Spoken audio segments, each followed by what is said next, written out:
Hey friend, horses don't boast about their golden reins or fancy harnesses. They shine through their speed, their heart, their grit. So why do we humans chase fleeting things like wealth, status, or perfect looks? True worth lies in your virtue, your courage, and who you are at your core. In the next few minutes, we'll explore how to let go of what we can't control and find peace in fearing nothing. Ready to uncover your real strength? Let's dive in. The challenge of suffering was the main concern for Stoics, just as the pursuit of happiness was for Epicureans.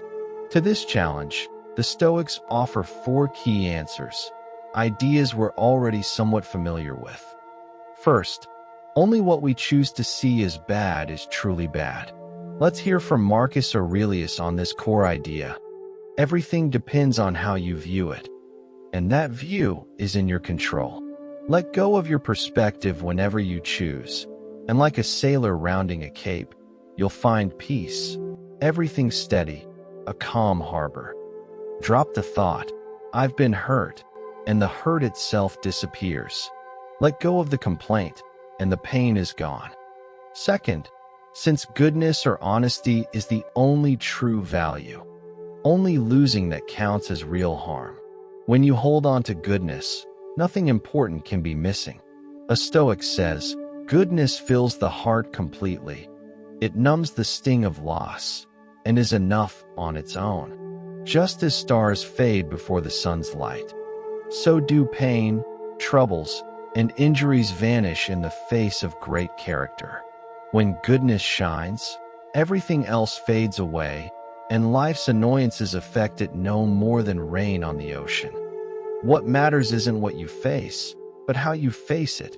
Wherever you can live well. I must die? Must I die grieving?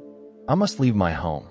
Can anyone stop me from going with a smile, with joy, with peace? Life itself isn't good or bad. It's just a stage for good and bad actions. A sword's strength lies in its sharp edge, not its fancy sheath. So, it's not money or things that make a person great, but their character. It's funny how some boast about things beyond their control. One says, I'm better because I own lots of land, while you're starving. Another says, I have a high title or great hair. But a horse doesn't say, I'm better because I have lots of hay or a shiny bridle. It says, I'm faster than you. Every creature is better or worse based on its own strengths or flaws. So, is there no goodness in people that we must judge by hair, clothes, or family? Let our wealth be in wanting nothing, and our peace in fearing nothing. Third, what seems bad to one person benefits the greater whole.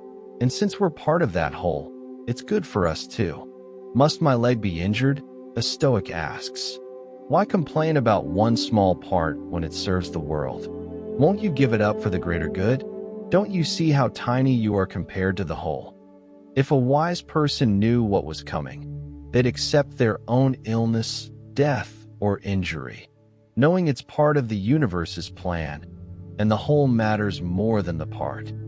Fourth, challenges reveal our best qualities. They're tests to strengthen the spirit and bring out our true selves, as Browning says. This view of hardship as a way to grow stronger wasn't unique to Stoics, but it fit their beliefs perfectly and shows up often in their words.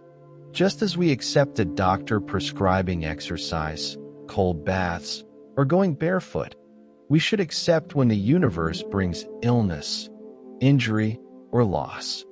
Hardship tests a brave mind, one that chooses to live and die in control of itself.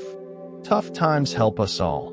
They're a gift to show us our mistakes and teach that what we fear or desire isn't truly good or bad, since both good and bad people face them alike.